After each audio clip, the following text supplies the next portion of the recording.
Pre మార్కెట్కి సంబంధించిన ప్రధాన అంశాలు చర్చించుకుందాం. ముందుగా మిత్రులందరికీ స్వాగతం. ఈరోజు అక్టోబర్ 14వ తారీఖు సోమవారం. మిడ్ క్యాప్ నిఫ్టీ ఎక్స్పైరీ ఉంది. ముందుగా ఏడిఆర్ సెంటిమెంట్ ఎలా ఉందనేది ఒకసారి చూద్దాం. ICICI bank, HDFC bank Nifty నుంచి నెగిటివ్గా క్లోజ్ అయినాయి. Infosys, doctor Reddy's lab and Wipro పాజిటివ్గా క్లోజ్ అయినాయి.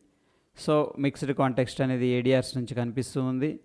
ఇండియన్ ఇండిసెస్ ఎలా పర్ఫామ్ చేసినాయి అనేది చూస్తే నిఫ్టీ బ్యాంక్, రియాలిటీ వీటిల్లో ప్రాఫిట్ బుకింగ్ అనేది స్ట్రాంగ్గా జరిగింది. ఎటు వచ్చి ఫార్మా, మెటల్స్, మీడియాలో కొంత రికవరీ అనేది స్ట్రాంగ్గా కనిపించింది. అగైన్ ఏంటంటే మిక్స్డ్ కాంటెక్స్ట్ అనేది ఇండియన్ ఇండిసెస్ నుంచి కనిపిస్తూ ఉంది. ఇక గ్లోబల్గా సెంటిమెంట్ ఎలా ఉంది అనేది మనం చూసుకున్నట్లయితే చైనా మార్కెట్స్ ప్రస్తుతం కొద్దిగా ప్రాఫిట్ బుకింగ్లో ఉన్నాయి. సౌత్ కొరియా నెగిటివ్గా ఉంది. రష్యా కానీ, యూరోప్, లండన్, ముఖ్యంగా US 500 ఫ్యూచర్స్ మనం చూసుకున్నట్లయితే ఫ్రాన్స్ నెగిటివ్గా ఉంది. Dow Jones industrial average slight బేరిష్గా కనిపిస్తూ ఉంది.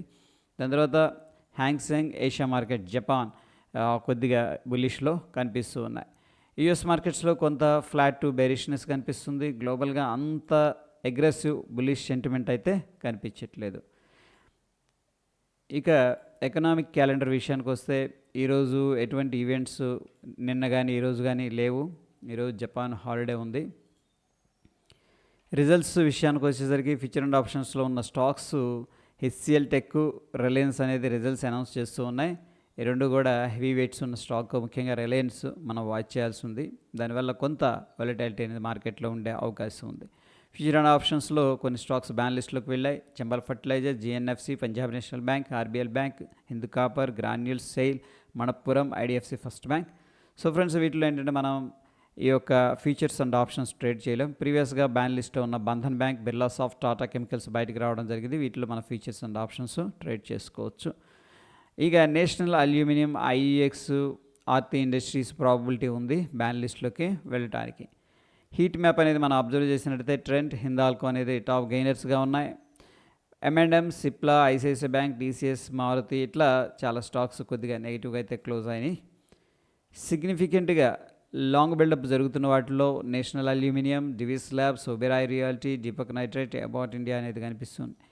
సిగ్నిఫికెంట్ షార్ట్ కవరింగ్లో Granules, SAIL, Laurus labs, GAIL, Dalmia Bharat ఉన్నాయి. సిగ్నిఫికెంట్ షార్ట్ బిల్డప్లో Cummins India, LTF, Balkrishna industries. Significant long అన్వైండింగ్లో ICICI బ్యాంక్ అండ్ TCS అనేది కనిపిస్తూ ఉన్నాయి. ఇక ఓవరాల్గా ఫీచర్స్ ఏ విధంగా పొజిషన్స్ ఉన్నాయి విత్ ప్రైస్ ఇంటర్ప్రిటేషన్ అనేది చూసుకున్నట్లయితే లాంగ్ సైడ్ 50.84% కనిపిస్తున్నాయి. షార్ట్ సైడ్ 38.55% అనేది కనిపిస్తుంది. సిగ్నిఫికెంట్ షార్ట్ 2.79%, సిగ్నిఫికెంట్ లాంగ్ 7.26% అనేది కనిపిస్తూ ఉంది. ఫ్రెండ్స్, ఇక్కడ చార్ట్ అనేది మనం అబ్జర్వ్ చేస్తూ వస్తున్నాం. ఇక్కడ ఫీచర్స్ వాల్యూమ్స్ అయితే డిమినిష్ అయినాయి. బాగా డౌన్ సైడ్ వస్తూ ఉంది మార్కెట్ వీక్గా, బట్ లో వాల్యూమ్స్తో వస్తూ ఉంది. అండ్ ఇక్కడ మనం ఇంటర్ప్రిటేషన్ అనేది తీసుకున్నట్టయితే price and volume, open interest and price, ఇక్కడ షార్ట్ కవరింగ్ ర్యాలీ అనేది కనిపిస్తూ ఉంది.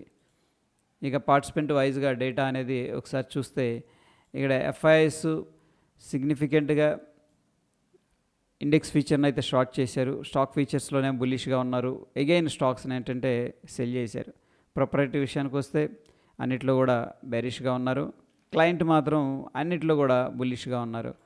ఇక DIS విషయానికి వస్తే index features and stock features short చేశారు, స్టాక్స్ ఏమో బై చేశారు.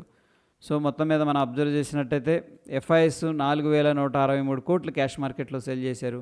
DIS 3,731 కోట్లు క్యాష్ మార్కెట్లో బై చేశారు. FIS కంటిన్యూ చేస్తున్నారు సెల్లింగ్, DIS అయితే బై చేస్తూ వస్తున్నారు.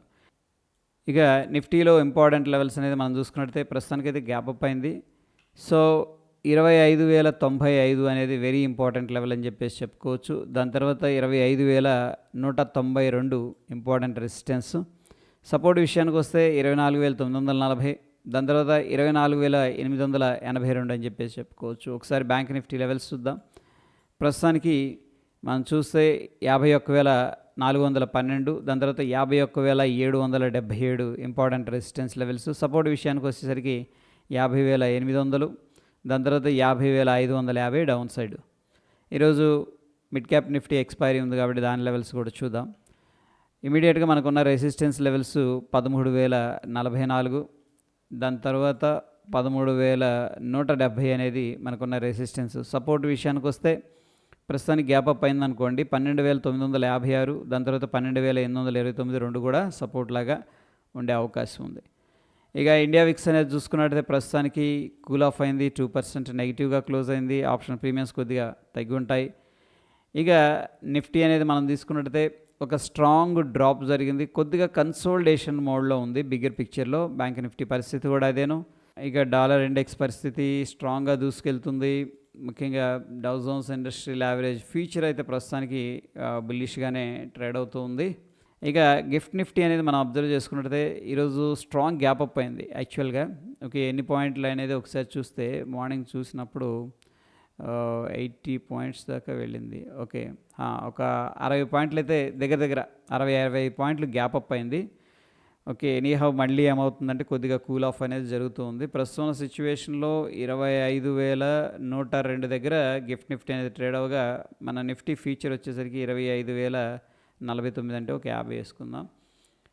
దగ్గర ఏంటంటే ఒక 50-52 పాయింట్లు అయితే పాజిటివ్గా కనిపిస్తుంది. Based on the Gift Nifty ఒక స్మాల్ గ్యాప్ అప్ అయితే మనం ఎక్స్పెక్ట్ చేసుకోవచ్చు. మనం ఏమి ఎక్స్పెక్ట్ చేయొచ్చు అంటే 20 నుంచి 50 పాయింట్స్ రేంజ్లో స్మాల్ గ్యాప్ అప్ అనేది మనం ఎక్స్పెక్ట్ చేయొచ్చు based on the Gift Nifty. కొన్ని స్టాక్స్ అనేది మనం రేడార్లో పెట్టాలంది. PNC Infratech, JSW energy, Valor estate, Metropolis, Ashok Buildcon, Hindustan aeronautics limited అనేది.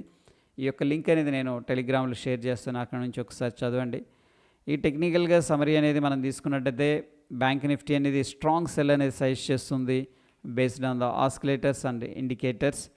నిఫ్టీ 50 స్ట్రాంగ్ సెల్ అనేది సజెస్ట్ చేస్తుంది. అఫ్కోర్స్ లోవర్ టైం ఫ్రేమ్లో అయితే కొద్దిగా న్యూట్రల్గా కనిపిస్తుంది. సో ఫ్రెండ్స్, ప్రస్తుతం ఉన్న సిచ్యువేషన్లో గ్లోబల్గా అంత స్ట్రెంగ్త్ అనేది కనిపించట్లేదు. అండ్ మన మార్కెట్స్ ఒక సైడ్ వేస్ యాక్టివిటీ అనేది కనిపిస్తుంది. స్టిల్ ఏంటంటే మనం సెల్ ఆన్ రైజ్ అనేది ఫాలో అవ్వచ్చు. ఇంపార్టెంట్ సపోర్ట్ దగ్గర మాత్రమే మనం ఏంటంటే బై అనేది చేసుకోవచ్చు. ప్రస్తుతం ఉన్న సిచ్యువేషన్లో సైడ్ వేస్ యాక్టివిటీని దృష్టిలో పెట్టుకొని ట్రేడ్ ప్లాన్ అనేది చేసుకుంటే బెటర్ అనేది నా అభిప్రాయం.